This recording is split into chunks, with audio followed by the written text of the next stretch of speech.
¿Y si te dijeran que la Biblia que conoces no es la única? Que existen textos antiguos, prohibidos, que estuvieron a punto de formar parte de las Sagradas Escrituras? Imagínate un mundo donde los evangelios de hoy hubieran sido otros, donde historias épicas y profecías ocultas hubieran moldeado nuestra fe de una manera completamente diferente. Durante siglos, estos libros perdidos han sido un susurro en la historia, un enigma que desafía nuestra comprensión de lo que consideramos sagrado. ¿Estás listo para desenterrar los secretos que casi reescriben la historia de la cristiandad? Quédate, porque esto apenas comienza.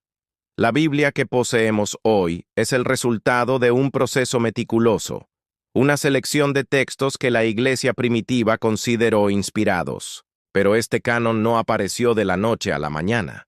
Fue un camino largo y lleno de debates, donde muchos escritos compitieron por un lugar, y solo unos pocos lograron cruzar el umbral.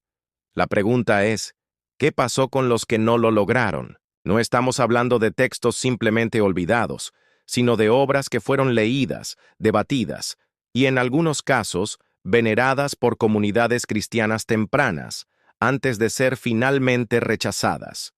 Piensa en los primeros siglos del cristianismo. No había una Biblia universalmente aceptada. Cada comunidad tenía sus propios escritos, sus propias cartas apostólicas, sus propios evangelios. En este crisol de ideas, surgieron textos que hoy nos parecerían fascinantes, incluso impactantes. Algunos ofrecían relatos alternativos de la vida de Jesús. Otros exploraban conceptos teológicos radicalmente distintos, y otros, simplemente, contaban historias que llenaban los vacíos de los evangelios canónicos. Estos manuscritos, a menudo descubiertos en rincones ocultos de la historia, nos ofrecen una ventana a un cristianismo primitivo mucho más diverso y vibrante de lo que podríamos imaginar. Uno de los ejemplos más notorios es el Evangelio de Tomás.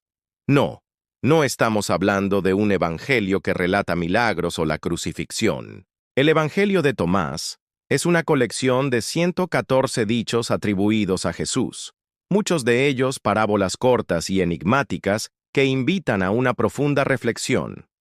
Su descubrimiento en 1945, como parte de los manuscritos de Nag Hammadi en Egipto, fue una bomba para los estudios bíblicos. Este evangelio no presenta a Jesús como un narrador de historias, sino como un maestro de sabiduría, y algunos de sus dichos son muy similares a los que encontramos en Mateo o Lucas.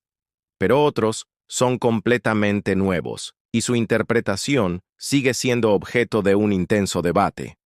¿Por qué un texto con enseñanzas de Jesús, algunas tan cercanas a las canónicas, fue dejado de lado? La respuesta radica en su naturaleza gnóstica, una corriente de pensamiento que la Iglesia consideró herética. Luego tenemos el Evangelio de María Magdalena.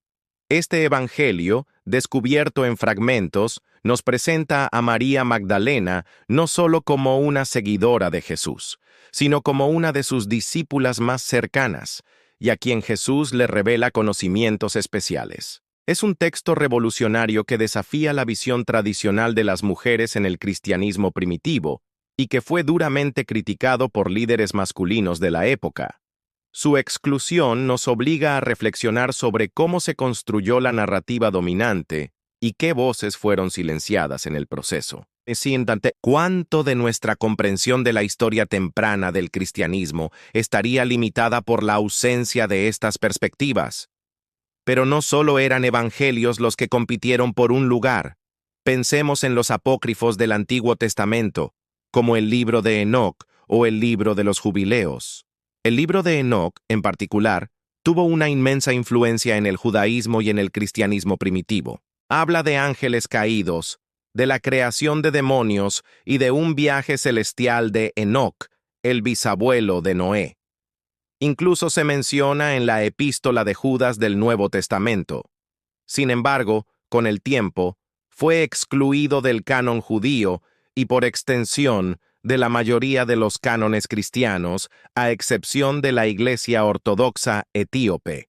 Su contenido es tan vívido y su cosmología tan elaborada que nos hace preguntarnos qué tipo de creencias habrían florecido si este libro hubiera sido universalmente aceptado. La decisión de incluir o excluir un libro del canon no fue arbitraria. Se basó en criterios específicos. La apostolicidad, es decir, si se creía que el texto había sido escrito por un apóstol o un asociado cercano. La ortodoxia, si sus enseñanzas estaban en línea con la doctrina emergente de la Iglesia. Y la universalidad, si era aceptado por la mayoría de las iglesias cristianas. Estos criterios buscaban establecer una uniformidad doctrinal y proteger a la comunidad de enseñanzas que se consideraban peligrosas o desviadas. La exclusión de muchos de estos textos, aunque a veces controvertida, se vio como un paso necesario para la consolidación de la fe cristiana. Sin embargo, la existencia de estos libros perdidos nos invita a una reflexión profunda. Nos muestran que el cristianismo no siempre fue monolítico, que hubo una diversidad de interpretaciones y experiencias en sus inicios. Estos textos nos recuerdan que la historia de la Biblia es una historia de elección, de lo que fue incluido y lo que fue dejado fuera. Y aunque no formen parte del canon oficial, su valor histórico y teológico es innegable. Nos ofrecen una perspectiva más rica y compleja de los orígenes de nuestra fe, desafiando nuestras suposiciones y abriendo nuevas vías para la investigación y la comprensión. Entonces, la próxima vez que tomes tu Biblia, tómate un momento para considerar los susurros del pasado, los ecos de esas voces que casi llegaron a formar parte de las escrituras sagradas. Los libros perdidos no son solo curiosidades históricas, son recordatorios de la profunda y a menudo tumultuosa jornada que ha tomado la fe cristiana. Nos invitan a ir más allá de lo evidente, a explorar las capas de significado y las historias que yacen ocultas justo debajo de la superficie. Y quizás, al hacerlo, descubramos una comprensión más profunda de nosotros mismos y de la fe que nos conecta.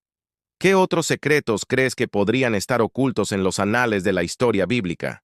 ¿Cambiaría tu perspectiva de la fe si alguno de estos libros hubiera sido incluido en el canon?